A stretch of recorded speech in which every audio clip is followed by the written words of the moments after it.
일어나봐요. 아니, 너는? 안녕하세요. 복수냐담 채널에 와주셔서 감사합니다.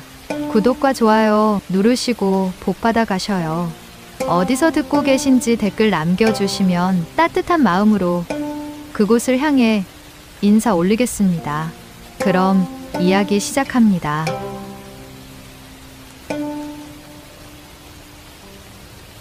쌀쌀한 바람이 마당을 훑고 지나갔습니다. 낙엽이 사각거리며 굴러다니는 소리만이 정막을 채웠습니다. 최만복은 마루 끝에 앉아 멍하니 빈 마당을 바라보았습니다. 해는 이미 중천에 떠 있었지만 그의 눈에는 아무것도 들어오지 않았어요. 마당 한쪽에는 낡은 개 한 마리가 어슬렁거리고 있었습니다. 영길이가 어릴 적부터 기르던 개였죠. 이젠 털도 군데군데 빠지고 눈도 흐려졌지만 여전히 사랑채 쪽을 향해 꼬리를 흔들곤 했습니다. 주인을 기다리는 습성은 아직 남아있는 거였어요. 만복은 천천히 몸을 일으켜 사랑채로 향했습니다. 문을 열자 먼지 냄새가 코를 찔렀습니다. 방 안은 4개월 전 그대로였어요. 벽에 걸린 붓은 먹물이 마른 채로 굳어 있었고 책상 위에는 반쯤 쓴 글씨가 그대로 놓여 있었습니다. 옷장 문을 열면 아들이 즐겨 입던 두루마기가 보였습니다. 소매에 묻은 먹 자국까지 그대로였죠. 여보 뒤에서 아내 한씨의 목소리가 들렸습니다. 만복은 대답 없이 옷을 쓰다듬었습니다. 이제 그만 정리하시지요. 4개월이 지났잖습니까? 정리는 무슨 만복의 목소리는 낮고 굵었습니다. 영길이가 돌아올 수도 있는데 방을 어찌 치우겠소 여보, 정신 차리세요. 우리 영길이는 한씨의 목소리가 떨렸습니다. 그녀도 아들을 잃은 지 아직 오래되지 않았어요. 하지만 이 집의 살림을 꾸려가야 하는 사람은 그녀였습니다. 언제까지고 멈춰 있을 수는 없었죠. 돌림병이 휩쓸고 간 지 벌써 4개월입니다. 이제라도 우리가 살아야지요. 만복은 여전히 대답이 없었습니다. 그저 아들의 옷을 꼭 안고 서 있을 뿐이었어요. 한씨는 한숨을 쉬고는 부엌으로 돌아갔습니다. 며칠 뒤 장날이었습니다. 만복은 마지못해 장바구니를 들고 집을 나섰어요. 집안에 필요한 장작과 기름이 떨어졌기 때문이었습니다. 한씨가 몇 번이나 심부름을 시키려 했지만 결국 만복이 직접 나서게 됐죠. 주인 어른, 조심히 다녀오세요. 하녀 옥분이 대문 앞까지 따라 나왔습니다. 만복은 고개만 끄덕이고는 터벅터벅 걸어갔습니다. 장터는 사람들로 붐볐습니다. 하지만 예전 같은 활기는 없었어요. 돌림병 이후로 마을 사람들 얼굴에는 그림자가 드리워져 있었습니다. 누구나 한두 명씩은 가족을 잃었으니까요. 만복은 장작을 사고 기름을 샀습니다. 필요한 물건을 다 사고 나니 해가 서쪽으로 기울기 시작했어요. 돌아가려던 참에 장터 입구 쪽에서 웅성거리는 소리가 들렸습니다. 저놈 사흘째 저러고 있네. 아이고 굶어 죽겠구만. 만복은 무심코 그쪽으로 고개를 돌렸습니다. 담장 밑에 누군가 쓰러져 있었어요. 젊은 사내였습니다. 비에 젖은 옷을 입고 있었고 얼굴은 흙먼지와 빗물로 범벅이 되어 있었죠. 만복은 그냥 지나치려 했습니다. 요즘 같은 세상에 떠돌이야 흔했으니까요. 하지만 발걸음이 떨어지지 않았어요. 뭔가 가슴 한쪽이 답답해지는 느낌이었습니다. 물이라도 만복은 근처 우물에서 물을 한 바가지 떠왔습니다. 사내의 얼굴에 천천히 물을 적셨어요. 흙먼지가 씻겨 내려가면서 얼굴이 드러났습니다. 그 순간 만복의 손이 멈췄습니다. 눈썹이었습니다. 짙고 고든 눈썹. 그리고 턱선 약간 모난 턱선 입술의 모양까지. 영길이 만복의 입에서 저도 모르게 아들의 이름이 흘러나왔습니다. 손이 떨렸어요. 물 묻은 수건으로 사내의 얼굴을 더 닦아냈습니다. 닦으면 닦을수록 영길이의 모습이 겹쳐 보였습니다. 영길아, 내가 돌아온 거냐? 만복의 목소리는 떨리고 있었습니다. 사내는 여전히 정신을 잃은 채 미동도 하지 않았어요. 하지만 만복의 눈에는 이미 아들의 모습만 보였습니다. 여기, 이 사람 좀 도와주시오. 만복이 주변 사람들에게 소리쳤습니다. 몇몇이 다가와 사내를 일으켜 세우는 걸 도왔어요. 대감, 이 사람 아십니까? 한 상인이 물었습니다. 아니, 모르오 하지만 그냥 둘 수가 없소. 만복의 목소리에는 묘한 확신이 담겨 있었습니다. 저놈 사흘째 저기 쓰러져 있었는데 대감께서 데려가시려요? 그렇도 하늘이 보내신 거요. 틀림없이 하늘이 다시 보내신 거요. 만복은 사내를 등에 업었습니다. 몸이 가벼웠어요. 얼마나 굶었는지 뼈만 앙상했습니다. 만복은 천천히 집을 향해 걸어갔습니다. 석양이 마을을 붉게 물들이고 있었습니다. 만복의 그림자는 길게 늘어져 있었고 등에 업힌 사내의 그림자도 함께 흔들렸어요. 마을 사람들은 그 모습을 보며 고개를 저었습니다. 최대감이 아들 생각에 미쳤나 보네. 아이고, 저러다 큰일 나겠어. 하지만 만복의 귀에는 아무것도 들리지 않았습니다. 그의 머릿속에는 오직 한 가지 생각만 가득했어요. 영길이가 돌아왔구나. 하늘이 불쌍히 여겨 다시 보내주셨구나. 집에 도착했을 때는 이미 어둠이 내리고 있었습니다. 대문을 여는 소리에 한씨와 옥분이 뛰어나왔어요. 여보, 이게 무슨? 한씨의 얼굴이 굳어졌습니다. 남편의 등에 낯선 사내가 엎여 있었으니까요. 어서 방을 준비하시오. 이 사람 많이 아프오. 만복의 목소리는 다급했습니다. 한씨는 황당한 표정으로 남편을 바라봤어요. 여보, 이 사람이 누굽니까? 이 집이 여관입니까? 말 말고 어서 방이나 준비하시오. 만복이 소리쳤습니다. 한씨는 할 수 없이 옥분에게 눈짓했어요. 옥분이 황급히 사랑채 문을 열었습니다. 만복은 사내를 조심스럽게 방에 눕혔습니다. 그리고 한참을 그 얼굴을 들여다봤어요. 어둠 속에서도 영길이의 모습이 보이는 것 같았습니다. 여보, 대체 무슨 일입니까? 한씨가 방 밖에서 물었습니다. 이 사람 영길이를 닮았소. 만복의 목소리는 떨리고 있었습니다. 영길이를 닮았다고요? 여보, 정신 차리세요.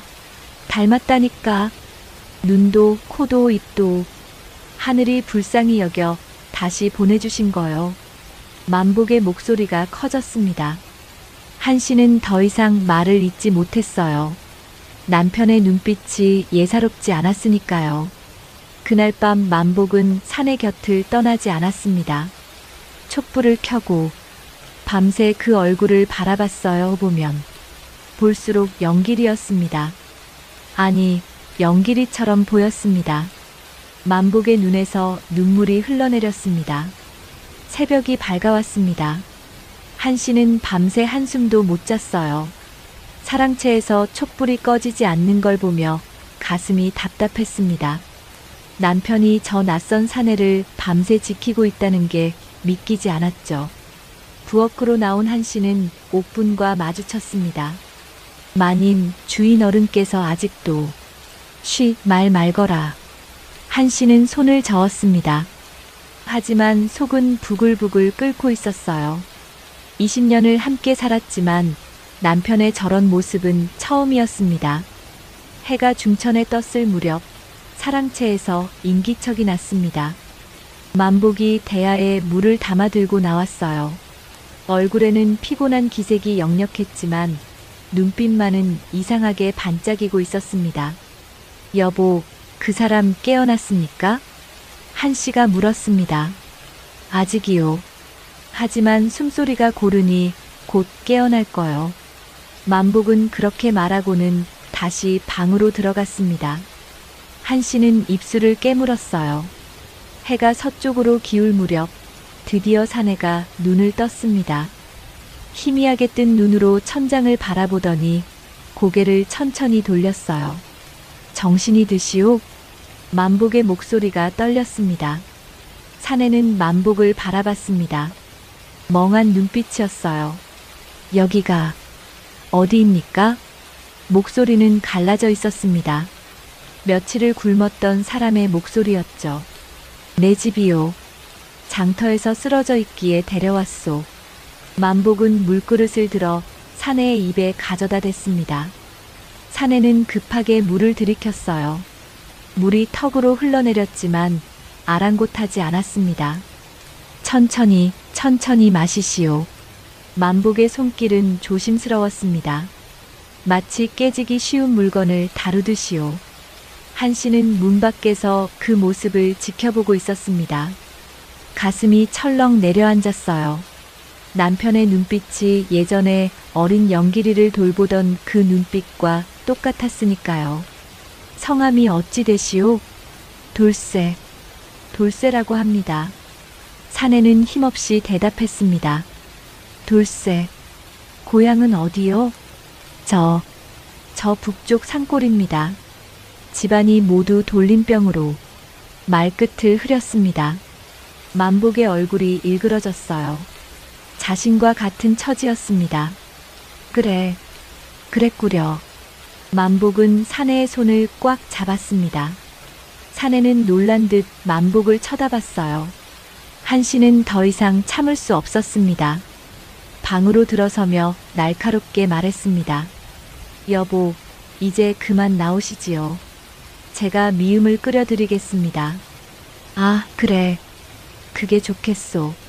만복은 마지못해 일어섰습니다. 한 씨는 남편을 밖으로 밀어내고는 사내를 찬찬히 살폈어요. 말라빠진 얼굴, 해진 옷, 흙 묻은 손. 어디서 본들 그저 떠돌이일 뿐이었습니다. 부인, 감사합니다. 돌쇠가 고개를 숙였습니다. 한 씨는 대답 없이 부엌으로 향했어요. 미음을 끓이는 동안 옥분이 다가왔습니다. 마님, 정말로 저 사람을 이 집에 두시렵니까? 내가 어찌하겠느냐. 주인 어른 고집을 내가 모르느냐. 한 씨의 목소리는 쓴맛이 배어 있었습니다. 하지만 마님, 저런 사람 함부로 들이면 안 됩니다. 요즘 세상이 어떤 세상입니까? 알고 말고. 하지만 한 씨는 말을 잇지 못했습니다. 남편의 그 눈빛이 자꾸만 떠올랐어요. 영길이를 잃은 뒤로 죽은 사람처럼 지내던 남편이었습니다. 어젯밤 처음으로 남편의 눈에 빛이 돌았던 거예요. 미움을 들고 사랑채로 갔습니다. 만복이 다시 방 안에 들어와 있었어요. 이걸 들이시오. 한 씨가 그릇을 내밀었습니다. 하지만 만복이 받아들고는 직접 사내에게 떠먹여주기 시작했습니다. 천천히 드시오. 급하게 먹으면 체하오.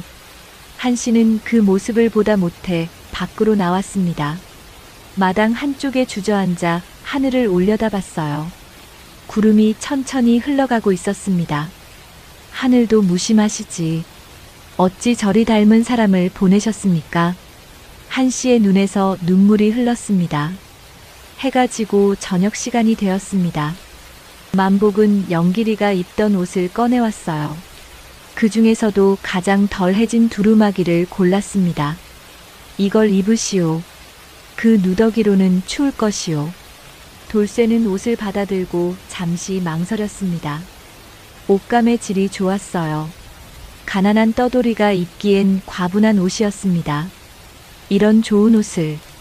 괜찮소. 우리 아들 것이었는데 이젠 입을 사람이 없으니. 만복의 목소리가 떨렸습니다. 돌쇠는 조심스럽게 옷을 입었어요. 만복은 그 모습을 너끌 잃고 바라봤습니다. 영길이였습니다.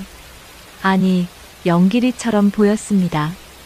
키도 비슷했고 어깨 넓이도 비슷했어요. 옷을 입으니 더욱 그랬습니다. 영길아, 만복의 입에서 또 그 이름이 흘러나왔습니다. 돌쇠는 고개를 들었어요. 만복과 눈이 마주쳤습니다. 아, 아니오. 미안하오. 돌쇠. 만복은 황급히 고개를 돌렸습니다. 하지만 눈가는 이미 붉어져 있었어요. 돌쇠는 그 모습을 조용히 지켜봤습니다. 입가에 미세한 미소가 스쳤어요. 너무 짧아서 만복은 보지 못했습니다. 밤이 깊어졌습니다. 만복은 안채로 돌아왔어요. 한씨는 이불을 펴고 앉아 있었습니다. 여보. 한씨가 조심스럽게 입을 열었습니다. 그 사람 며칠만 묵게 하세요. 기운 차리면 보내야 합니다. 며칠이라. 만복은 대답하지 않았습니다. 한씨는 남편의 횡을 잡았어요. 여보, 저 사람은 영길이가 아닙니다. 아무리 닮았어도 다른 사람이에요. 알고 있소. 만복의 목소리는 낮았습니다. 알고 있지만 그래도 말을 잇지 못했습니다. 한씨는 남편의 손을 놓았어요. 당신 마음대로 하세요. 하지만 제 말만은 기억하세요. 사람은 얼굴만 보고 믿는 게 아니랍니다. 한씨는 등을 돌려 누웠습니다. 만복은 천장을 바라보며 한참을 앉아 있었어요. 사랑채에서는 돌쇠가 문틈으로 안채를 바라보고 있었습니다. 불빛이 꺼지는 걸 확인하고는 천천히 누웠어요. 어둠 속에서 그의 눈이 빛났습니다. 영길이라. 좋은 이름이군. 혼잣말이 어둠 속으로 스며들었습니다. 사흘이 지났습니다. 돌쇠는 놀랄 만큼 빠르게 기력을 회복했어요. 미음에서 죽으로, 죽에서 밥으로. 만복은 하루가 다르게 반찬 가짓수를 늘렸습니다. 젊은 사람은 먹어야 힘이 나는 법이요. 만복은 그렇게 말하며 또 한 그릇을 더 내왔어요. 한씨는 부엌에서 그 모습을 보며 입술을 깨물었습니다. 저러다 곳간이 텅 비겠다는 생각이 들었죠. 돌쇠는 기운이 돌자 집안일을 돕기 시작했습니다. 아침 일찍 일어나 우물에서 물을 길어왔어요. 두 동이를 번갈아 나르는 모습이 능숙했습니다. 이야, 힘이 좋구려. 만복이 감탄했습니다. 돌쇠는 고개를 숙이며 웃었어요.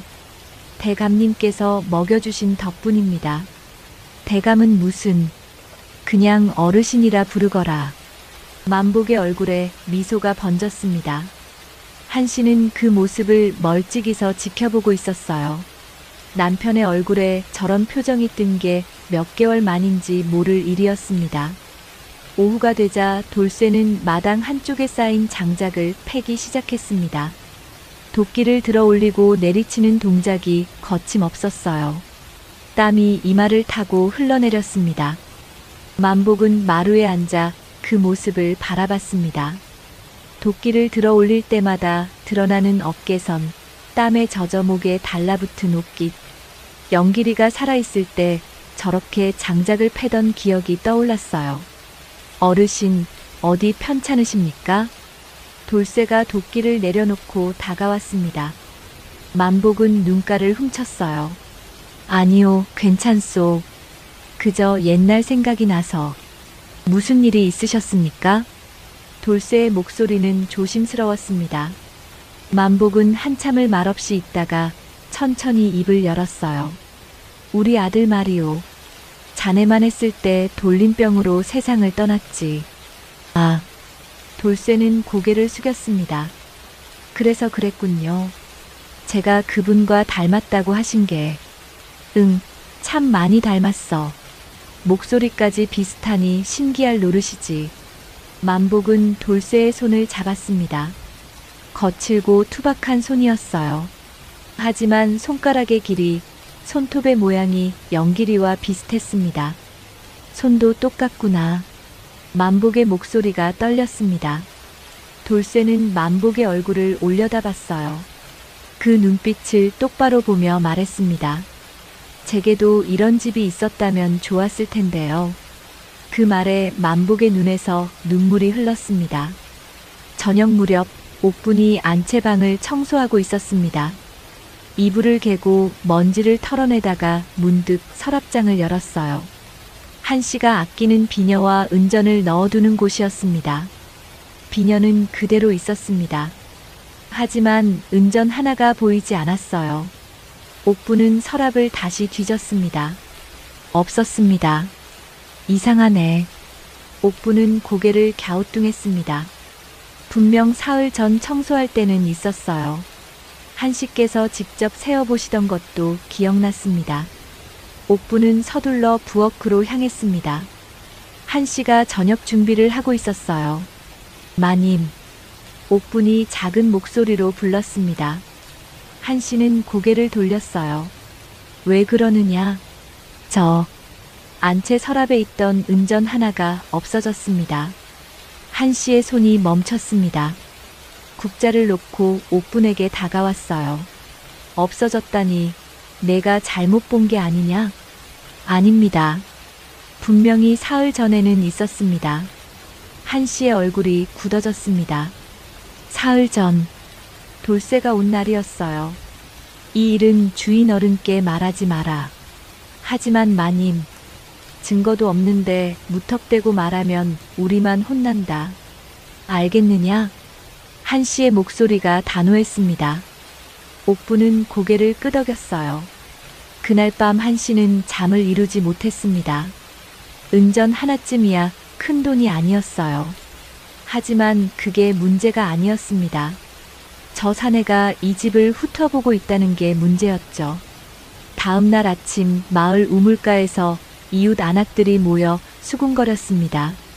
최대감 댁에 젊은 사람이 들어왔다면서요? 그러게 말이야. 떠돌이를 데려왔다는데. 한 씨는 물동이를 내려놓으며 들은 척도 안 했습니다. 하지만 귀는 쫑긋 세워져 있었어요. 요즘 같은 세상에 그게 어디 말이 됩니까? 무섭지도 않나 봐요. 아들 잃고 정신이 나간 거지 뭐. 가엾기는 하지만. 한 씨는 물동이를 들고 황급히 자리를 떴습니다. 마음이 복잡했어요. 남편의 그리움도 이해가 됐지만 이 소문이 점점 더 커질 것 같았습니다. 집으로 돌아오는 길에 돌쇠와 마주쳤습니다. 돌쇠는 소우리를 손보고 있었어요. 부인, 물동이가 무거우시겠습니다. 제가 들어드리겠습니다. 돌쇠가 다가오며 손을 내밀었습니다. 한 씨는 한 발짝 물러섰어요. 괜찮습니다. 혼자 들 수 있으니. 그러지 마시고. 괜찮다니까요. 한 씨의 목소리가 날카로워졌습니다. 돌쇠는 손을 거두며 고개를 숙였어요. 죄송합니다. 제가 주제 넘었습니다. 한 씨는 대답 없이 안채로 들어갔습니다. 돌쇠는 그 뒷모습을 물끄러미 바라봤어요. 입가에 희미한 미소가 번졌습니다. 점심때가 되자 만복이 또 상을 가득 차렸습니다. 오늘은 계란찜도 있구려. 많이 먹게. 어르신, 이렇게까지 하실 필요 없습니다. 돌쇠는 말했지만 손은 이미 숟가락을 들고 있었어요. 한 씨는 부엌에서 그 모습을 보며 눈살을 찌푸렸습니다. 그날 오후 마을 촌장이 찾아왔습니다. 얼굴에 근심이 가득했어요. 대감, 요즘 이 근방에 떠돌이들이 많습니다. 조심하셔야 합니다. 떠돌이야 원래 많지 않소. 만복은 태평하게 대답했습니다. 촌장은 고개를 저었어요. 그게 아니라 말입니다. 나쁜 무리들이 섞여 있다는 소문이 돕니다. 나쁜 무리라니? 빈집이나 혼자 사는 노인 집에 들어가 물건을 훔친다더군요. 촌장의 말에 한 씨의 얼굴이 하얗게 질렸습니다. 하지만 만복은 여전히 대수롭지 않게 여겼어요. 사람을 굶기는 못하지 않겠소. 그까짓 것 좀 나눠주면 어떻소. 촌장은 더 이상 말하지 않았습니다. 한 씨는 촌장을 배웅하고 돌아와 남편을 붙잡았어요. 여보, 들었습니까? 저 사람 보내야 합니다. 무슨 소리요? 돌쇠는 그런 사람이 아니오. 어떻게 그걸 압니까? 며칠 본 게 다인데. 내가 보면 알지. 만복의 목소리는 단호했습니다. 한 씨는 더 이상 말을 잇지 못했어요. 그날 밤 만복은 돌쇠를 불렀습니다. 돌쇠. 예, 어르신. 앞으로 이 집을 내 집처럼 여기거라. 돌쇠의 눈이 커졌습니다. 어르신, 그게 무슨 말씀이십니까? 그냥 그렇다는 거야. 내가 편히 지낼 수 있게 해주고 싶구나. 만복의 목소리는 따뜻했습니다. 돌쇠는 고개를 깊이 숙였어요. 감사합니다. 어르신. 하지만 그의 눈빛은 차갑게 빛나고 있었습니다. 옥부는 며칠째 마음이 무거웠습니다. 사라진 은전이 자꾸만 떠올랐어요. 청소를 하다가도 밥을 짓다가도 그 생각뿐이었습니다. 어느 날 저녁 옥부는 한 씨를 부엌 구석으로 불렀습니다. 마님, 말씀드릴 게 있습니다. 한 씨는 손을 닦으며 고개를 끄덕였어요. 은전 말입니까? 그것도 있지만 어제 이상한 걸 봤습니다. 옥분의 목소리가 떨렸습니다.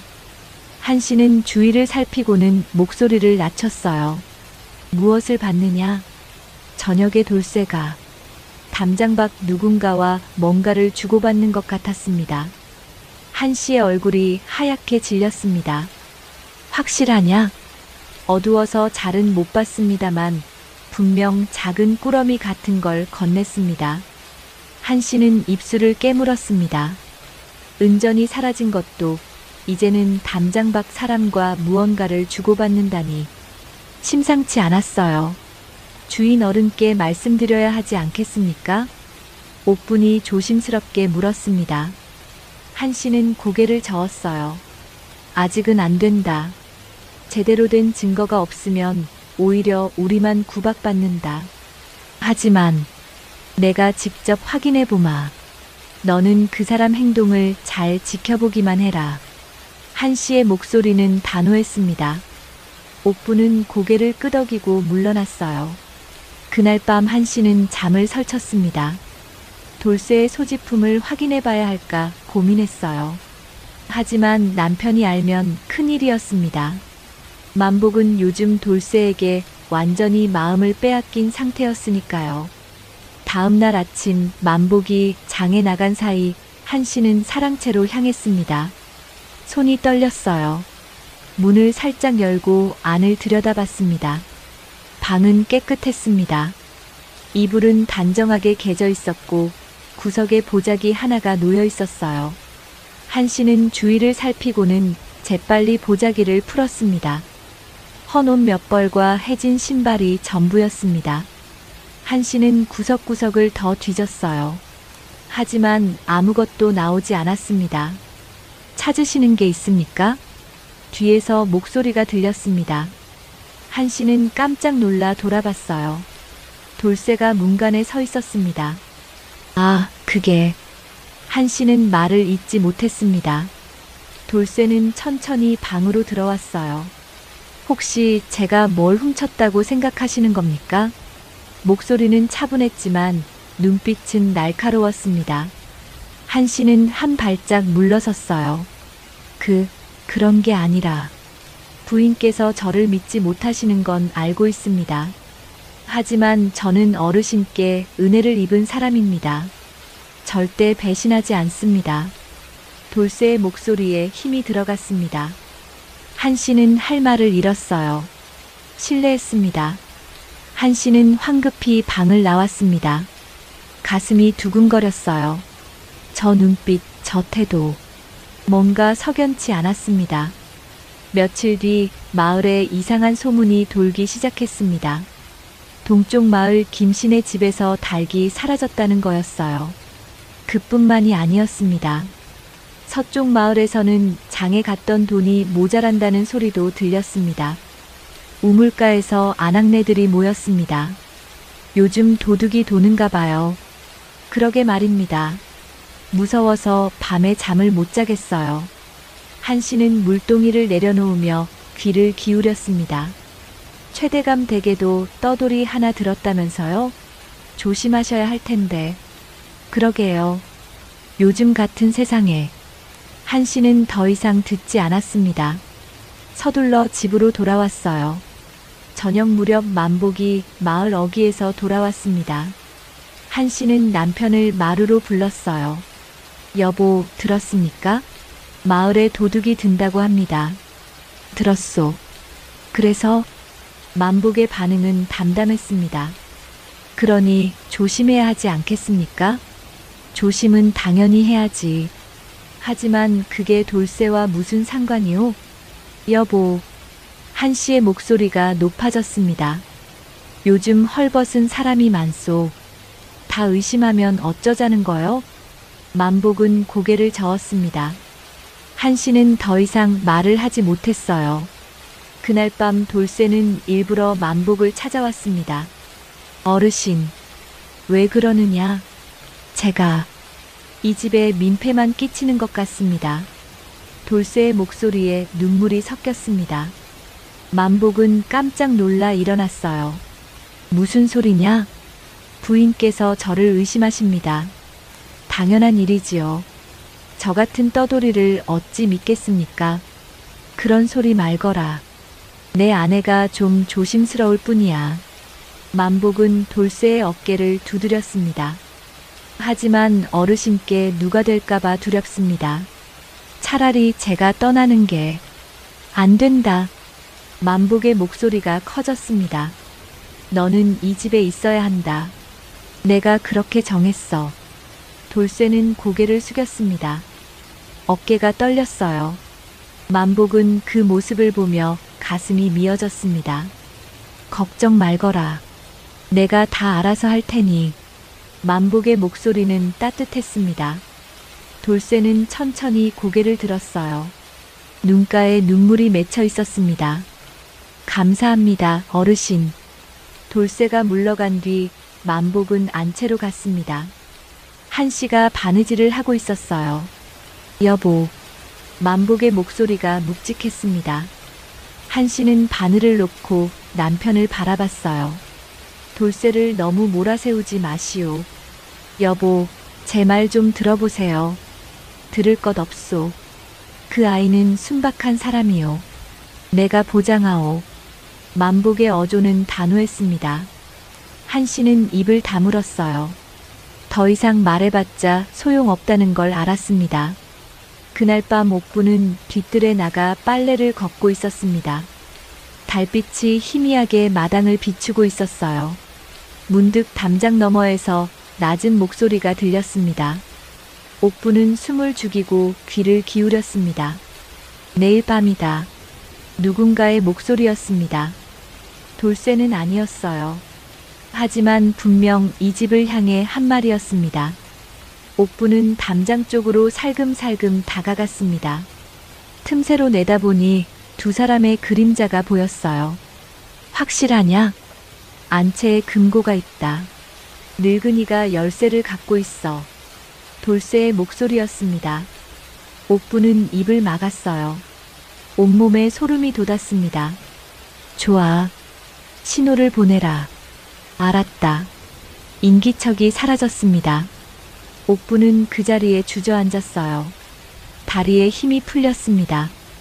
한참을 그렇게 앉아 있다가 옥부는 부엌으로 뛰어갔습니다. 한 씨를 깨워야 했어요. 마님, 마님. 옥분의 다급한 목소리에 한 씨가 방문을 열었습니다. 무슨 일이냐? 이 밤중에. 저 사람. 돌쇠가. 옥부는 숨을 헐떡이며 말했습니다. 담장 밖에서 들은 대화를 있는 그대로 전했어요. 한 씨의 얼굴이 창백해졌습니다. 확실하냐? 네, 제 귀로 똑똑히 들었습니다. 한 씨는 안으로 들어가 잠든 남편을 깨우려 했습니다. 하지만 손이 떨려서 남편의 어깨를 잡을 수가 없었어요. 만복은 깊이 잠들어 있었습니다. 낮에 밭일을 하느라 피곤했던 거죠. 한 씨는 남편을 보며 눈물을 삼켰습니다. 내일 말씀드려야지. 내일은 꼭. 하지만 한 씨도 알고 있었습니다. 남편이 믿지 않을 거라는 걸. 돌쇠를 아들처럼 여기는 남편이 어찌 이 말을 믿겠습니까? 한씨는 그날 밤 한숨도 자지 못했습니다. 창밖을 내다보며 새벽을 기다렸어요. 하지만 아무 일도 일어나지 않았습니다. 동이 트기 시작했습니다. 한씨는 피곤한 몸을 이끌고 부엌으로 나갔어요. 아침을 준비해야 했습니다. 마당에서는 돌쇠가 벌써 일어나 물을 깃고 있었습니다. 한씨와 눈이 마주쳤어요. 돌쇠가 웃으며 고개를 숙였습니다. 부인, 안녕히 주무셨습니까? 그 웃음이 한씨에게는 소름 끼치게 느껴졌습니다. 아침 해가 떠올랐습니다. 한씨는 밤새 뜬 눈으로 지새운 탓에 얼굴이 창백했어요. 하지만 참을 수 없었습니다. 옥분이 들은 말을 남편에게 전해야 했죠. 아침상을 차리며 한씨는 여러 번 입을 열려다 말았습니다. 만복은 평소와 다름없이 밥을 먹고 있었어요. 옆에서 돌쇠도 함께 상을 받고 있었습니다. 여보, 한씨가 조심스럽게 불렀습니다. 만복은 숟가락을 놓고 아내를 바라봤어요. 무슨 일이요? 잠시 둘만 이야기할 수 있을까요? 한씨의 목소리가 떨렸습니다. 돌쇠는 눈치를 채고 자리에서 일어났어요. 제가 먼저 나가겠습니다. 돌쇠가 밖으로 나가자 한씨는 남편 앞으로 다가앉았습니다. 여보, 어젯밤 옥분이 이상한 걸 들었습니다. 이상한 것? 돌쇠가 담장 밖에서 누군가와 이야기하는 걸 들었다고 합니다. 한씨는 옥분이 전한 말을 그대로 남편에게 전했습니다. 안채의 금고, 열쇠, 내일 밤이라는 말까지. 만복의 얼굴이 굳어졌습니다. 하지만 곧 고개를 저었어요. 어둠 속에서 잘못 들었겠지. 여보, 한씨의 목소리가 높아졌습니다. 옥분이가 거짓말할 아이입니까? 똑똑히 들었다고 합니다. 그렇다고 해도 만복은 말끝을 흐렸습니다. 믿고 싶지 않았어요. 저 착한 돌쇠가 도둑질을 꾀한다니. 영길이를 닮은 저 아이가. 여보, 정신 차리세요. 저 사람은 우리 영길이가 아닙니다. 한씨의 눈에서 눈물이 흘렀습니다. 그냥 닮았을 뿐이에요. 당신이 그리워서 그렇게 보이는 거란 말입니다. 만복은 대답하지 않았습니다. 한참을 앉아 있다가 천천히 일어났어요. 내가 직접 물어보겠소. 여보. 한씨가 남편의 팔을 붙잡았지만 만복은 뿌리쳤습니다.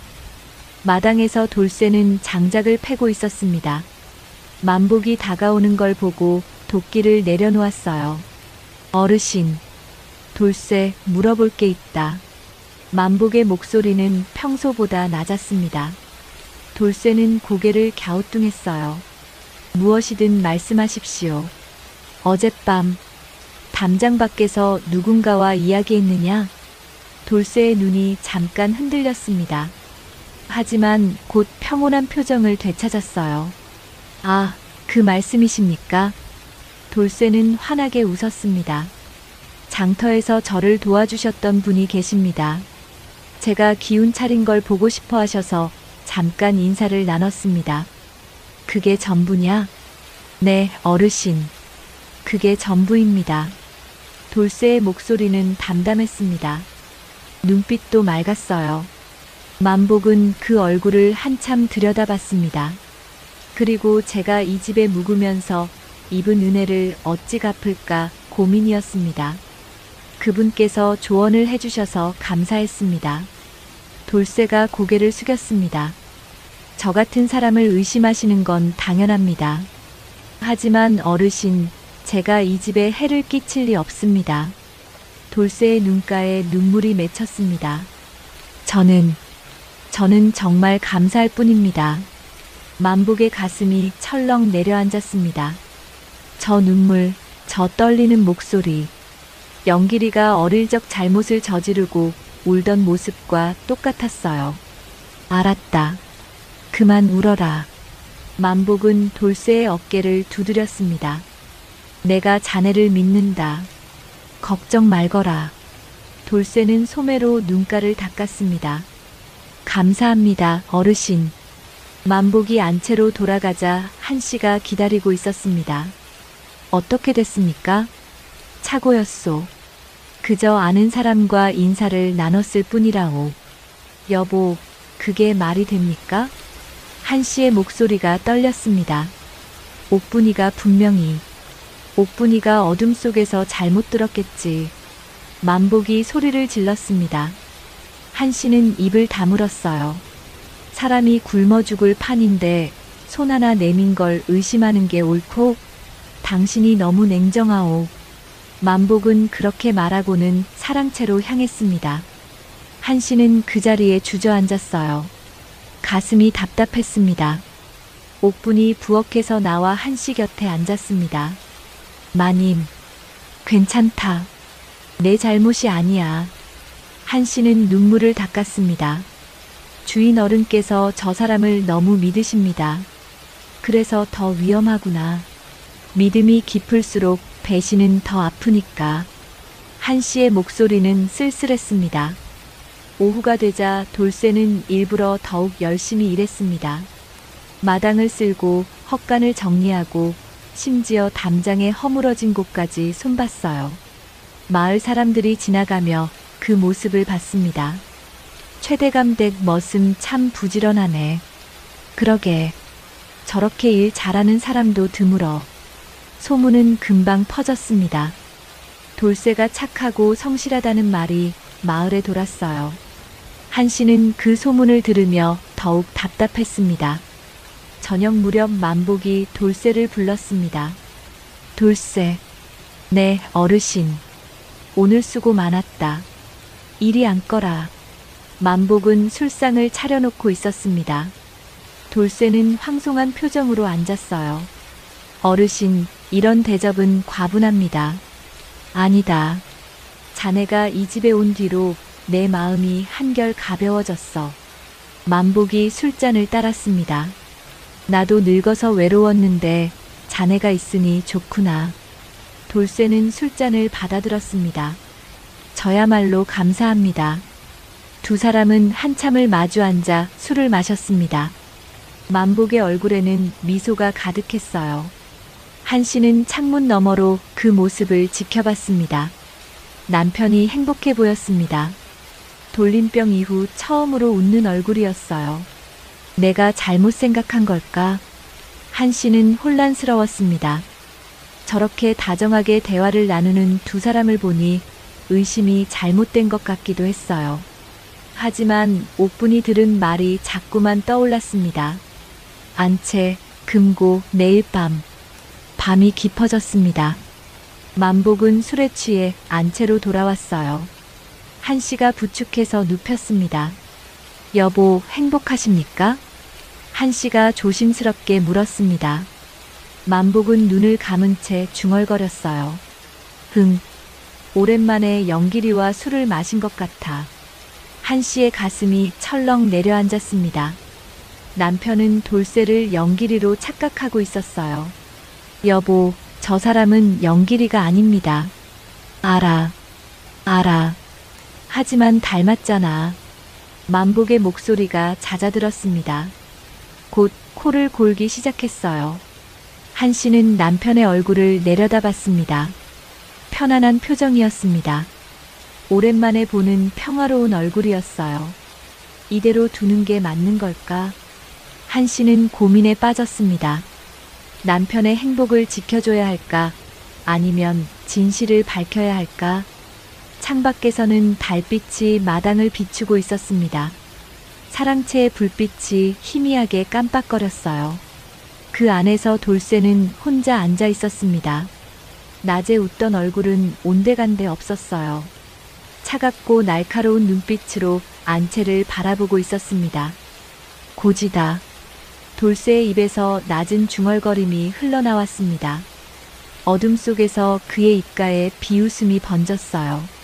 담장 밖에서는 누군가의 발자국 소리가 조심스럽게 멀어져 갔습니다. 아침 일찍 장터에 사람들이 모여들었습니다. 장날이었어요. 하지만 평소와는 분위기가 달랐습니다. 장터 입구에 관아의 방이 하나 붙어 있었죠. 한 씨는 장을 보러 나왔다가 그 방을 보게 되었습니다. 사람들이 웅성거리며 모여 있었어요. 무슨 일입니까? 한 씨가 옆 사람에게 물었습니다. 관아에서 공고를 내렸습니다. 읽어보시지요. 한 씨는 방 앞으로 다가갔습니다. 글씨가 또박또박 적혀 있었어요. 근래 이 고을 근처에 떠돌이 사기패가 출몰하니 조심할 것. 외로운 노인이나 상을 당한 집에 접근하여 일손을 보겠다 하고 집안을 살핀 뒤 물건을 훔쳐 달아나는 자들이니 각별히 경계할 것. 한 씨의 얼굴에서 핏기가 가셨습니다. 손이 떨렸어요. 방에 적힌 내용이 우리 집 이야기와 너무도 똑같았습니다. 부인, 괜찮으십니까? 옆에 있던 안악이 물었습니다. 한 씨는 고개를 가로저었어요. 아, 아닙니다. 괜찮습니다. 한 씨는 서둘러 장바구니를 들고 집으로 향했습니다. 가슴이 두근거렸어요. 이제 남편도 믿을 수밖에 없을 거예요. 집에 도착하자 만복이 마루에 앉아 있었습니다.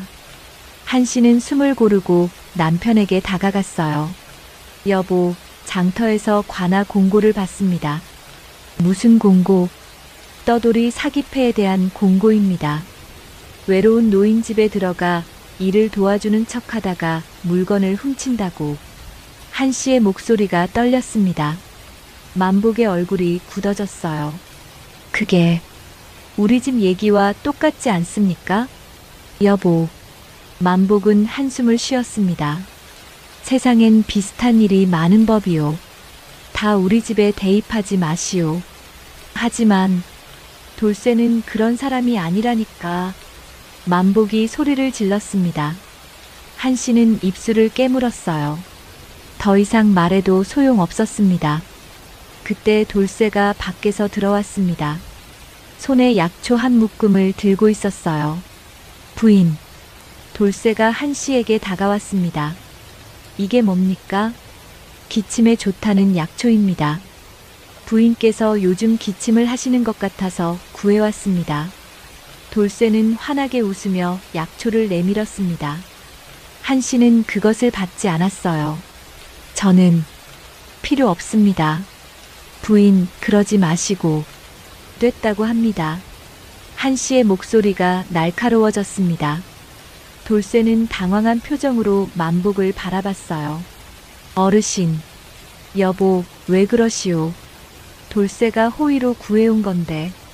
만복이 약초를 받아 한 씨에게 건넸습니다. 이걸 다려 드시오. 기침이 오래가면 몸에 안 좋소. 한 씨는 할 수 없이 약초를 받았습니다. 하지만 손이 떨려서 제대로 잡지도 못했어요. 돌쇠는 고개를 숙이며 물러갔습니다.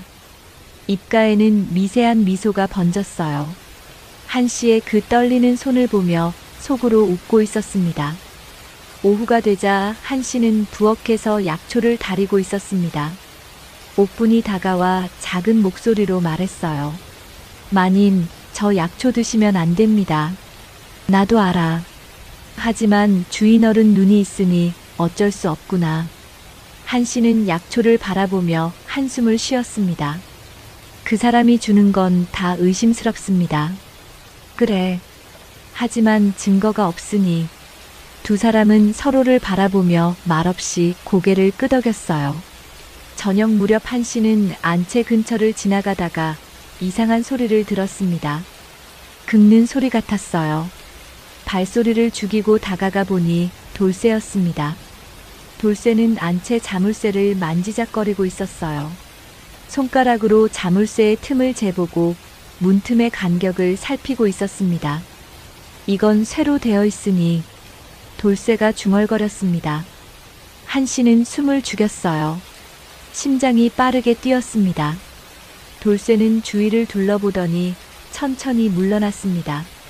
한 씨는 재빨리 기둥 뒤로 몸을 숨겼어요. 돌쇠가 지나간 뒤 한 씨는 안채문으로 다가갔습니다. 자물쇠를 살펴보니 작은 흠집이 나 있었어요.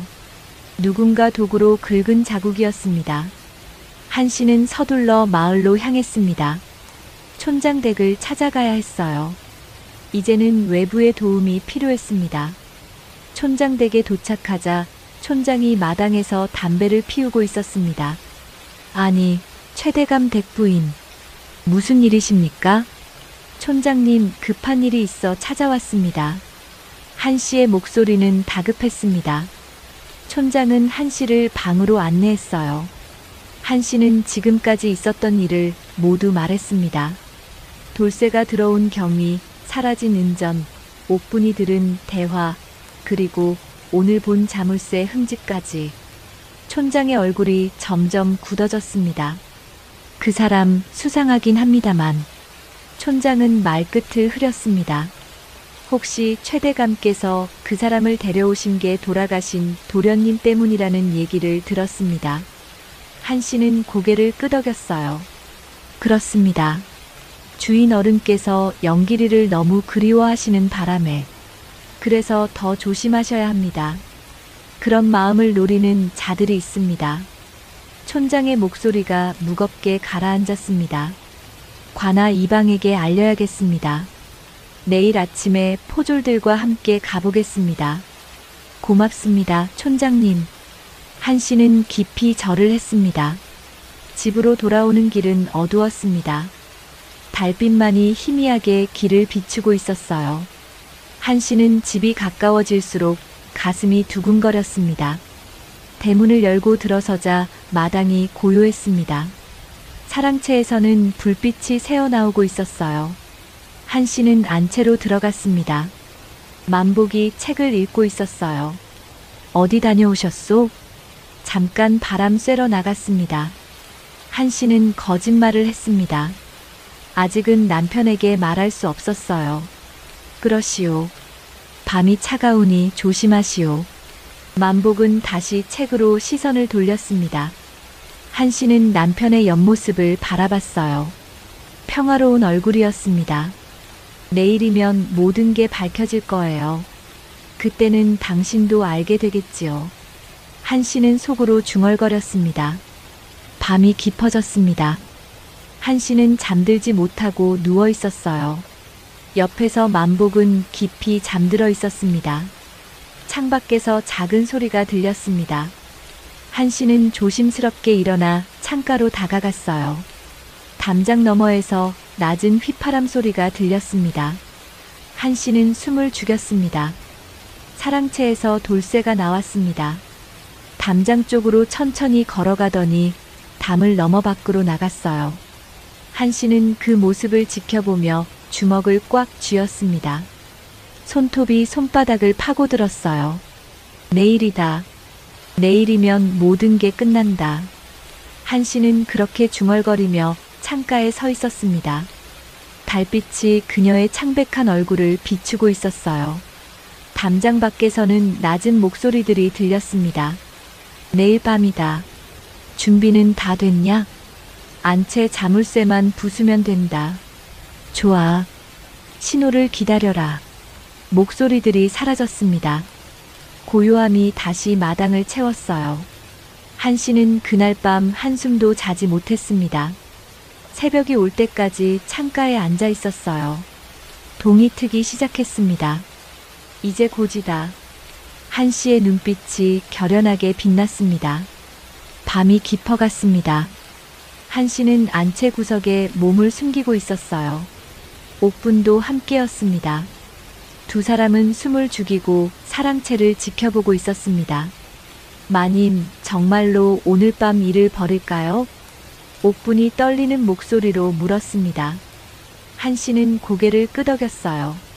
그럴 거야. 촌장님께서 내일 아침 오신다고 했으니 오늘 밤이 마지막 기회일 테니까. 두 사람은 어둠 속에서 기다렸습니다. 시간이 더디게 흘렀어요. 해시가 지나고 자시가 되었습니다. 마을이 고요했어요. 개 짖는 소리도 들리지 않았습니다. 사랑채 문이 살짝 열렸습니다. 돌쇠가 조심스럽게 밖으로 나왔어요. 발소리를 죽이고 마당을 가로질렀습니다. 한 씨는 옥분의 손을 꽉 잡았습니다. 옥분도 긴장한 표정으로 고개를 끄덕였어요. 돌쇠는 안채로 다가갔습니다. 품에서 작은 새부치를 꺼냈어요. 자물쇠에 대고 조심스럽게 움직였습니다. 찰칵. 작은 소리가 들렸습니다. 자물쇠가 열렸어요. 돌쇠는 주위를 살피더니 천천히 문을 열었습니다. 그 순간 담장 밖에서 낮은 휘파람 소리가 들렸습니다. 돌쇠가 손짓으로 응답했어요. 곧 담장을 넘어 두 사람의 그림자가 나타났습니다. 한씨는 숨을 크게 들이마셨습니다. 이제였어요. 옥분아, 지금이다. 한씨가 소리쳤습니다. 옥분도 함께 목청껏 외쳤어요. 도둑이야. 도둑이에요. 두 사람의 외침이 고요한 밤을 찢었습니다. 안채에서 만복이 벌떡 일어났어요. 무슨 소리냐? 만복이 문을 열고 나왔습니다. 마당에는 돌쇠가 안채 문 앞에 서 있었고 담장 너머로 넘어온 두 사람이 얼어붙어 있었어요. 이게 무슨 짓이냐? 만복의 목소리가 떨렸습니다. 돌쇠는 천천히 고개를 돌려 만복을 바라봤어요. 두 사람의 눈이 마주쳤습니다. 만복의 얼굴에는 믿을 수 없다는 표정이 떠올랐어요. 돌쇠의 얼굴에는 낮에 보던 순박한 미소가 사라져 있었습니다. 어르신. 돌쇠가 천천히 입을 열었습니다. 목소리가 달랐어요. 차갑고 날카로웠습니다. 제가 뭘 하는 것 같으십니까? 돌쇠. 너. 만복은 말을 잇지 못했습니다. 가슴이 무너져 내리는 것 같았어요. 저를 아들이라 부르지 않으셨습니까? 아들이라면 이 집 것도 제 것 아니겠습니까? 돌쇠가 비웃듯 말했습니다. 만복은 한 걸음 뒤로 물러섰어요.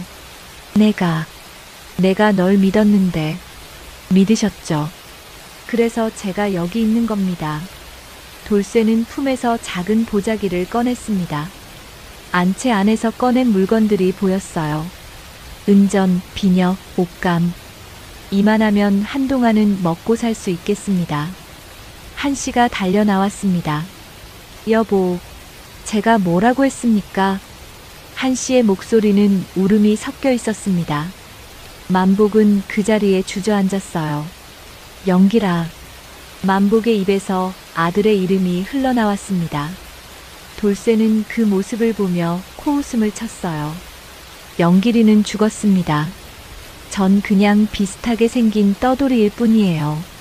그때 담장 밖에서 고함 소리가 들렸습니다. 거기 서라. 촌장과 포졸 둘이 담을 넘어 들어왔습니다. 한씨가 어제 미리 알려둔 덕분이었어요. 담장을 넘어온 두 사람이 도망치려 했습니다. 하지만 포졸들이 재빨리 막아섰어요. 꼼짝 마라. 포졸 하나가 몽둥이를 휘둘렀습니다. 한 사람이 그 자리에 쓰러졌어요. 다른 한 사람도 곧 붙잡혔습니다. 돌쇠는 보자기를 버리고 담장으로 달려갔습니다. 하지만 촌장이 가로막았어요.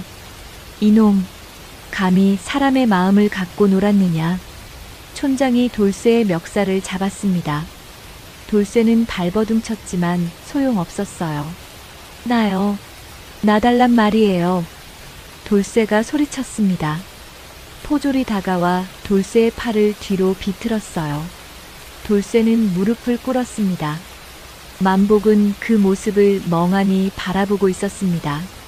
눈에서 눈물이 흘러내렸어요. 내가 속은 거였구나. 주인 어른.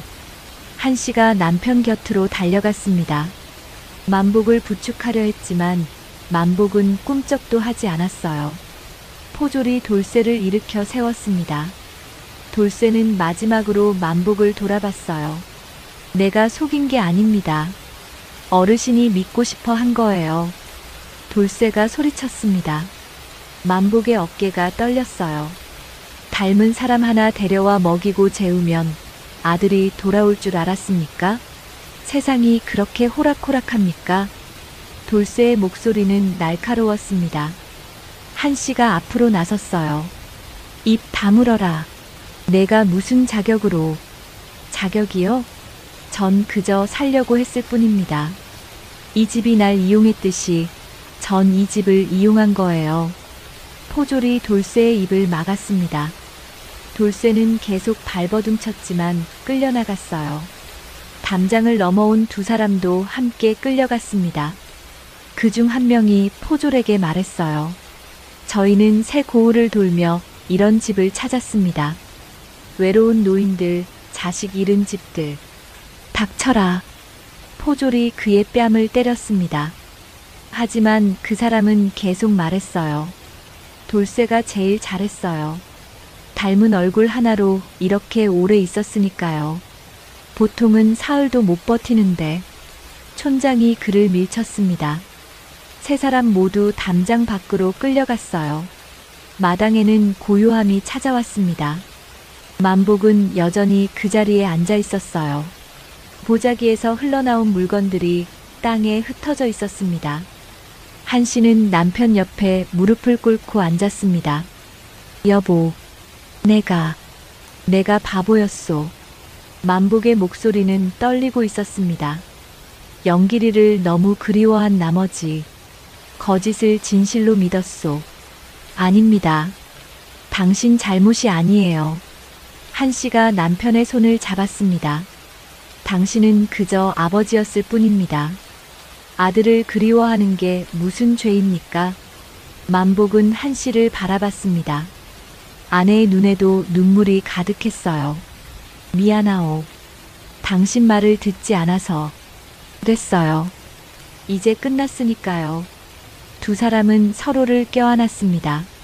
마당 한쪽에서 옥분이 그 모습을 보며 눈물을 흘렸어요. 동쪽 하늘이 밝아오기 시작했습니다. 긴 밤이 지나가고 있었어요. 촌장이 돌아와 만복에게 말했습니다. 대감 관하로 가서 진술을 해야 합니다. 만복은 고개를 끄덕였습니다. 천천히 몸을 일으켰어요. 다리에 힘이 없었지만 한씨가 부축했습니다. 가세. 함께 가세.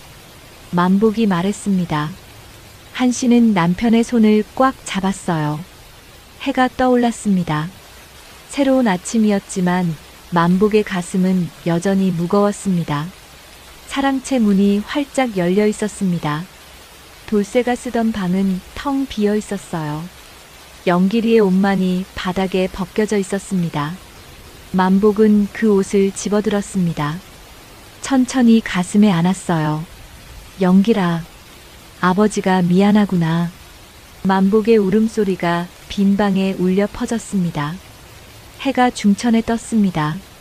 만복과 한씨는 관하로 향했어요. 촌장이 앞장서서 걸었습니다. 관하 마당에는 이미 사람들이 모여 있었습니다. 돌쇠와 공범 두 명이 기둥에 묶여 있었어요. 돌쇠는 고개를 숙이고 있었습니다. 이방이 나왔습니다. 손에 문서 몇 장을 들고 있었어요. 최대감, 이리 오시오. 만복은 천천히 다가갔습니다. 다리가 후들거렸어요. 한씨가 남편의 팔을 붙잡았습니다. 사건의 경위를 말씀해 주시오. 이방의 목소리는 무겁게 가라앉아 있었습니다. 만복은 어디서부터 말해야 할지 몰랐어요. 저는 말문이 막혔습니다. 한씨가 대신 입을 열었어요. 제가 말씀드리겠습니다. 한씨는 처음부터 차근차근 설명했습니다. 장터에서 돌쇠를 주운 일, 집에 데려온 일, 이상한 징후들, 그리고 어젯밤 일까지. 이방은 고개를 끄덕이며 들었습니다. 부인의 말이 다른 증인들의 진술과 일치하오. 이방이 돌쇠를 가리켰습니다. 저놈은 이미 다른 고을에서도 같은 짓을 했소. 우리가 찾던 자였소. 만복은 돌쇠를 바라봤습니다. 돌쇠도 고개를 들어 만복을 봤어요. 두 사람의 눈이 마주쳤습니다. 돌쇠의 눈에는 더 이상 아무것도 없었습니까? 며칠이 지났습니다. 만복은 매일 사랑채 앞을 서성였어요. 하지만 문을 열지는 못했습니다. 영길이의 방을 정리하겠다고 말은 했지만 막상 실행에 옮기기는 쉽지 않았어요. 한씨는 남편을 지켜보며 기다렸습니다. 서두르지 않았어요. 이건 남편이 스스로 해야 하는 일이었으니까요. 사흘째 되는 날 아침이었습니다. 만복은 드디어 사랑채 문을 열었어요. 먼지가 햇살에 반짝였습니다. 방 안은 그대로였습니다. 책상 위에 붓, 벽에 걸린 옷, 구석에 신발. 모든 게 영길이가 쓰던 모습 그대로였어요. 만복은 천천히 방 안으로 들어갔습니다. 무릎을 꿇고 앉아 책상을 쓰다듬었어요. 영길아. 목소리가 떨렸습니다. 아버지가 이제야 너를 제대로 보내주려 한다. 한씨가 문 밖에서 지켜보고 있었습니다. 가슴이 아팠어요. 하지만 들어가지 않았습니다. 만복은 책상 서랍을 열었습니다. 영길이가 쓰던 글씨가 나왔어요. 한 장 한 장 펼쳐보며 읽었습니다. 아버지, 오늘 훈장님께 칭찬을 들었습니다. 영길이의 글씨였습니다. 만복은 그 글씨를 가슴에 안았어요. 눈물이 흘렀습니다. 한참을 그렇게 앉아 있다가 만복은 천천히 물건들을 정리하기 시작했습니다. 옷은 개어서 상자에 넣었어요. 붓은 깨끗이 닦아 보자기에 쌌습니다. 책들도 하나하나 먼지를 털어냈습니다. 영길이가 좋아하던 책, 어려워하던 책, 몰래 읽던 이야기책까지. 이 책은 내가 특히 좋아했지. 만복은 혼잣말을 했습니다. 마치 영길이가 곁에 있는 것처럼요. 점심때가 되었습니다. 한씨가 밥상을 들고 왔어요. 여보, 밥 좀 드세요. 만복은 고개를 저었습니다. 괜찮소. 조금만 더 하고 먹겠소. 한씨는 상을 방 밖에 놓고 물러났습니다. 오후가 되자 만복은 벽에 걸린 옷을 내렸습니다. 영길이가 성인식 때 입던 도포였어요. 한씨가 정성껏 지어준 옷이었습니다. 만복은 그 옷을 펼쳐들었습니다. 소매에 묻은 먹 자국이 보였어요. 영길이가 글씨 연습하다 묻힌 자국이었습니다. 이 자국도 이제는 추억이 되는구나. 만복의 목소리는 잠겨 있었습니다. 해가 서쪽으로 기울었습니다. 만복은 거의 다 정리했어요. 이제 마지막으로 영정 사진만 남았습니다. 영길이의 초상화였습니다. 20살 때 그린 거였어요. 화원이 와서 그려준 초상이었습니다. 만복은 그 초상화를 내려 무릎에 올려놓았습니다. 한참을 들여다봤어요. 넌 이렇게 생겼었지. 눈썹, 코, 입 하나하나 기억했습니다. 돌쇠와 닮았다고 생각했는데 전혀 안 닮았구나. 만복은 씁쓸하게 웃었습니다. 내가 보고 싶은 대로 본 거였어. 문 밖에서 한씨가 듣고 있었습니다. 눈물이 흘렀어요. 만복은 초상화를 조심스럽게 보자기에 쌌습니다. 그리고 상자 안에 넣었어요. 영길아, 아버지 마음속에는 내가 여전히 살아있단다. 하지만 이제는 너를 이 방에 가둬두지 않을게. 만복은 상자 뚜껑을 덮었습니다. 손이 떨렸어요. 편히 쉬렴. 아버지가 이제 너를 놓아줄게. 만복은 상자를 안고 일어났습니다. 방을 나서며 뒤를 돌아봤어요. 텅 빈 방이었습니다. 잘 가거라, 영길아. 만복은 문을 닫았습니다. 한씨가 남편을 맞이했습니다. 만복의 눈은 빨갛게 부어 있었어요. 다 정리했소. 수고하셨어요. 한씨가 남편의 손을 잡았습니다. 만복은 그 손을 꽉 쥐었어요. 이제 우리 다시 살아야지. 그래요. 다시 시작해요. 두 사람은 안채로 들어갔습니다. 상자는 안채 다락에 조심스럽게 올려놓았어요. 저녁 무렵 옥분이 저녁상을 차렸습니다. 오랜만에 제대로 된 식사였어요. 주인 어른 많이 드세요. 옥분이 밥을 떠놓았습니다. 만복은 숟가락을 들었어요. 하지만 밥이 목으로 넘어가지 않았습니다. 여보. 한씨가 남편의 등을 쓰다듬었습니다. 천천히 드세요. 시간은 많으니까요. 만복은 고개를 끄덕였습니다. 조금씩 밥을 먹기 시작했어요. 밤이 되었습니다. 만복은 마당을 거닐었습니다. 별이 총총히 떠 있었어요. 마당 한쪽에 있던 개가 다가왔습니다. 영길이가 키우던 개였어요. 이제는 늙어서 털도 듬성듬성했습니다. 만복은 개의 머리를 쓰다듬었습니다. 너도 주인이 보고 싶지? 개는 꼬리를 흔들었습니다. 만복은 쪼그려 앉아 개를 안았어요. 우리 모두 보고 싶어. 하지만 이제는 살아있는 사람들을 봐야 해. 개는 만복의 품에서 얌전히 있었습니다. 한씨가 마루에 앉아 그 모습을 지켜봤습니다. 남편이 조금씩 변하고 있었어요.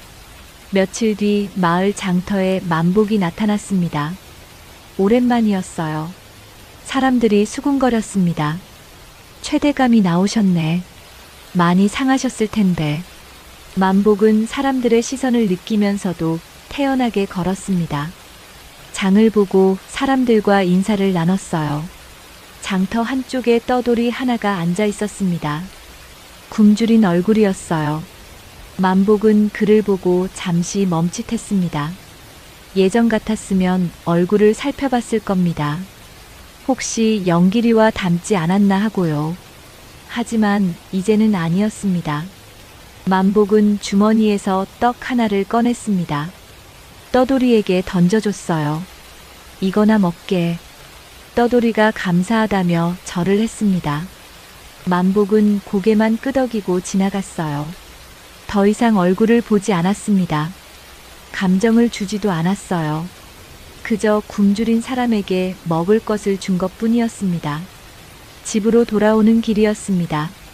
만복은 사랑채를 바라봤어요. 문은 굳게 닫혀 있었습니다. 이제 저 방에 다른 사람을 들이지 않을 거요. 만복이 혼잣말처럼 중얼거렸습니다. 얼굴이 닮았다고 마음까지 닮은 건 아니니까. 한씨가 옆에서 남편의 팔을 잡았습니다. 그래요. 이제 알았으니 다행이에요. 늦었지만 깨달았소. 만복의 목소리는 담담했습니다. 사람이 닮아야 할 건 얼굴이 아니라 마음이더군요. 한씨는 고개를 끄덕였습니다. 맞아요. 얼굴은 남이 빌릴 수 있어도 마음은 못 빌리니까요. 두 사람은 집으로 들어갔습니다. 마당에서는 개가 여전히 사랑채 쪽을 바라보고 있었습니다. 하지만 이제는 꼬리를 흔들지 않았어요. 서서히 주인이 돌아오지 않는다는 걸 받아들이고 있었습니다. 해가 지고 있었습니다. 노을이 하늘을 붉게 물들였어요. 만복은 마루에 앉아 그 노을을 바라봤습니다. 영길아. 마지막으로 한 번 더 불러봤습니다. 편히 쉬렴. 아버지는 이제 살아갈게. 바람이 불었습니다. 나뭇잎이 사각거렸어요. 마치 대답하는 것 같았습니다. 만복은 눈을 감았습니다. 가슴이 여전히 아팠지만 이제는 숨을 쉴 수 있었어요. 한씨가 남편 옆에 앉았습니다. 두 사람은 말없이 노을을 바라봤습니다. 해가 완전히 졌습니다. 어둠이 마을을 덮었어요. 하지만 집 안에는 불빛이 켜졌습니다. 만복과 한씨 그리고 옥분. 세 사람이 저녁상을 받고 있었어요. 평범한 저녁이었습니다. 하지만 그 평범함이 소중했습니다. 많이 드세요, 주인 어른. 옥분이 반찬을 올렸습니다. 만복은 고개를 끄덕이며 밥을 떠먹었어요. 고맙다, 옥분아. 네, 주인 어른. 옥분이 환하게 웃었습니다. 그 웃음이 이 집에 오랜만에 돌아온 웃음이었어요. 밤이 깊어갔습니다. 만복은 잠자리에 들었습니다. 한씨가 옆에 누웠어요. 여보, 잘하셨어요. 뭘 잘했소? 영길이를 보내주신 거요. 만복은 대답하지 않았습니다. 하지만 한씨의 손을 꽉 잡았어요. 두 사람은 그렇게 잠이 들었습니다. 평화로운 밤이었습니다. 관아의 낮은 처마 아래서 나온 만복과 한씨는 한동안 말없이 걸었습니다. 오전의 햇살이 두 사람의 그림자를 길게 늘어뜨렸지만 그 그림자마저 무겁게 느껴지는 발걸음이었어요. 관아 문지기가 이제 가도 좋다고 손짓했을 때 만복의 얼굴에는 풀려난 안도감 대신 짓눌린 듯한 무게만 남아 있었습니다. 내가 아니었으면. 만복이 입을 열었습니다. 목소리가 갈라져 있었어요. 내가 아니었으면 저놈은 처음부터 잡혔을지도 모른다. 내가 나서서 말렸으니까, 내가 거두었으니까 저놈이 더 오래 버틴 게 아니겠나. 그의 어깨가 축 처졌습니다. 평소 등을 곧게 펴고 다니던 사람이 아니었지만 지금은 마치 보이지 않는 짐을 잔뜩 짊어진 것처럼 구부정했어요.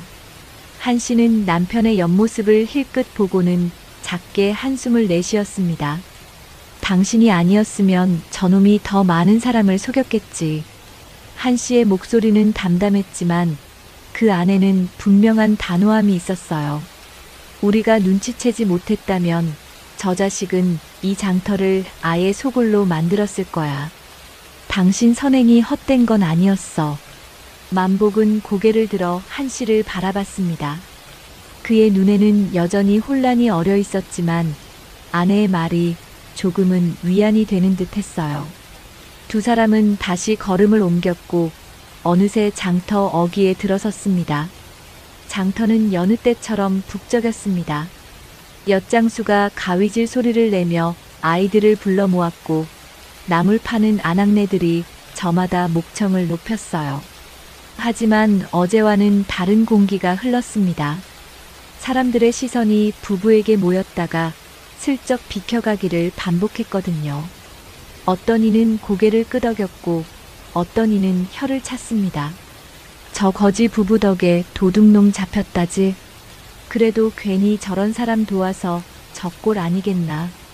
수군거림이 바람을 타고 흘러왔습니다. 만복의 어깨가 다시 움츠러들었어요. 한씨는 그런 남편의 팔을 살짝 잡아당겼습니다. 신경 쓰지 마. 뭐라 하든 우리 할 일 했어.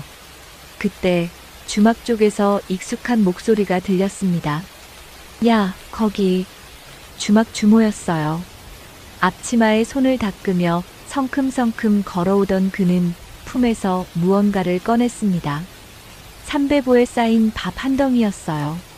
아직 김이 모락모락 피어오르는 게 막 지은 밥인 듯 했습니다. 이거 가져가.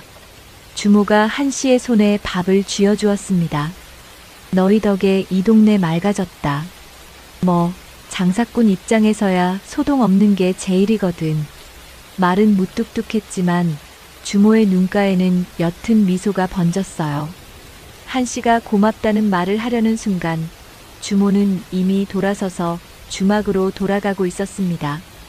한씨는 따뜻한 밥덩이를 품에 안았어요. 그 온기가 가슴까지 스며드는 것 같았습니다. 두 사람이 장터 한 바퀴를 천천히 돌 때 나무 그늘 아래 앉아있던 최 노인이 손짓으로 불렀습니다. 지팡이의 의지에 일어서는 그의 등은 많이 굽어 있었지만 눈빛만큼은 또렷했어요. 잘했네. 최 노인이 낮게 말했습니다. 하지만 명심해야 해. 세상에 불쌍한 얼굴 한둘이냐. 앞으로는 눈도 귀도 같이 써야 해. 사람 마음은 얼굴에만 있는 게 아니거든. 그 말에 만복이 깊게 고개를 숙였습니다. 명심하겠습니다. 최 노인은 지팡이로 땅을 한번 톡 치고는 다시 그늘로 돌아갔습니다. 부부는 장터를 벗어나 마을 어귀 느티나무 아래 잠시 앉았어요. 한씨가 주모에게 받은 밥을 풀어 반으로 나누었습니다. 김이 식기 전에 한 입씩 떼어 먹으며 만복이 다시 입을 열었습니다. 사람은 겉보기로만 가엾다 하면 안 되겠구나. 그의 목소리는 아까보다 조금 단단해져 있었어요. 그 마음까지 가엾어야 진짜로 도와줄 값이 있지. 나는 겉만 보고 덤볐어. 그게 잘못이었어. 한씨는 밥을 씹으며 남편을 바라봤습니다. 그의 얼굴에는 후회가 남아 있었지만 동시에 무언가 배운 사람의 표정이기도 했어요. 한 씨가 천천히 입을 열었습니다. 그래도 도와줄 사람은 도와줘야지. 그게 우리가 살 길이니까. 만복이 고개를 들어 아내를 보았습니다. 다만 다음엔 먼저 살펴보자. 눈으로만 볼 게 아니라 귀로도 듣고 마음으로도 재는 거야. 한 씨의 말에 만복이 천천히 고개를 끄덕였어요. 그렇게 두 사람은 마지막 밥알까지 말끔히 먹어치웠습니다. 해가 중천에 올랐습니다. 떠날 시간이었어요. 만복이 보따리를 둘러매고 일어섰습니다. 한 씨도 허리춤을 여미고 몸을 일으켰어요. 두 사람은 장터를 등지고 남쪽 길로 발을 옮겼습니다. 다음 고을 가면 이 이야기 떠들어야겠어. 한 씨가 걸으면서 말했습니다. 장터에서 매맞던 머슴의 진짜 얼굴이라고 하면 사람들이 귀 기울일 거야. 그게 또 우리 밥벌이지. 만복이 피식 웃었습니다. 처음으로 보이는 가벼운 웃음이었어요. 그것도 그렇겠구나. 우리 이야기가 누군가에겐 경계가 되겠지. 두 사람의 뒷모습이 점점 작아졌습니다. 먼지 날리는 흙길 위를 거지 부부는 다시 걸어갔어요. 선이 화를 부르기도 하지만 화가 선을 더 단단하게 만들기도 한다는 걸 이제 두 사람은 알고 있었습니다. 길은 여전히 멀었고 앞으로도 수많은 사람을 만날 것이었어요. 하지만 이번 일로 배운 게 있었습니다. 불쌍함은 얼굴이 아니라 마음에 있다는 것, 그리고 선행에도 지혜가 필요하다는 것. 만복과 한 씨는 그 교훈을 가슴에 새기고 다시 길 위의 사람이 되어갔습니다.